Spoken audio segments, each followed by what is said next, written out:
Hi, my name's Kathy, and I do pottery, and my business is K&L Studios, and I'm also in partnership with Margie Agnew with the Mudslingers, and this is our work. First of all, we do crystalline pottery, so we mix all our own glazes. So the different colors that you see have to do with the different chemicals that we use. For example, these mugs here are made with nickel oxide, which gives it the blue crystals with the amber background or the orangey colored background. In order to get crystalline pottery, it's basically using zinc oxide and the silica, and as you cool your pottery and hold it at various temperatures, the crystals will begin to grow.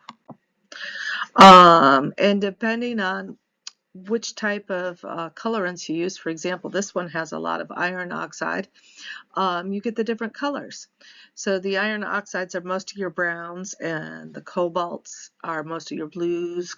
Copper gives you greens, and the nickel gave you the blue. And so we use different chemicals to make these. And basically, it's during the cooling of your pottery that you get the crystals. The crystals will grow just like in nature. And as you can see on this particular piece, there's some different colors of halos. So in the center is the first hold that we use, which is usually around 1975 degrees Fahrenheit. And then I'll bump it back up, leave it there for about an hour, bump it back up to about 2012 degrees Fahrenheit. That gave you sort of the lighter brown. And then I come back up down again, and it gives you the darker ones. Different types of glazes will give you some different types of halos and so forth.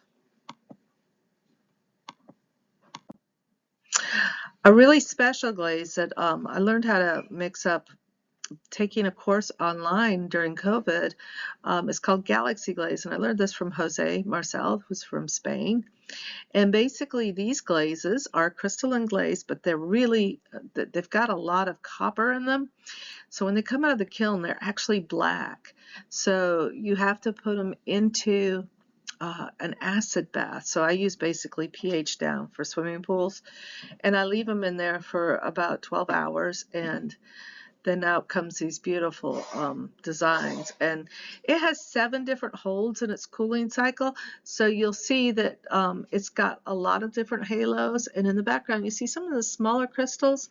They kind of look like stars in the background, and that's why he named this Galaxy Glaze.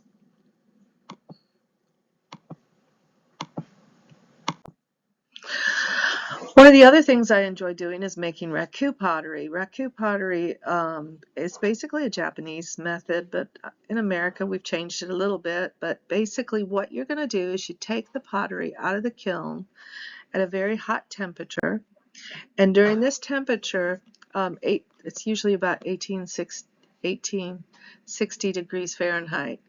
You take it out, and the pots will be glowing red, and then you put the pots into a reduction chamber, which is basically a garbage can full of sawdust and some newspaper, and those will then burn. And once they burn, the flames lick around the pottery. In some places you'll get a more heavy reduction, in other places you'll get more oxygen, and so you get some really beautiful patterns, and they're usually very shiny and very beautiful. Another type of raku pottery is called horsehair pottery, and in horsehair pottery you basically take the pot out hot, and it doesn't have any glaze on it, and you lay like the hairs of the tail of a horse, and you lay it against it, and it burns patterns into the pottery, and it basically is a beautiful design that it's kind of fun as well.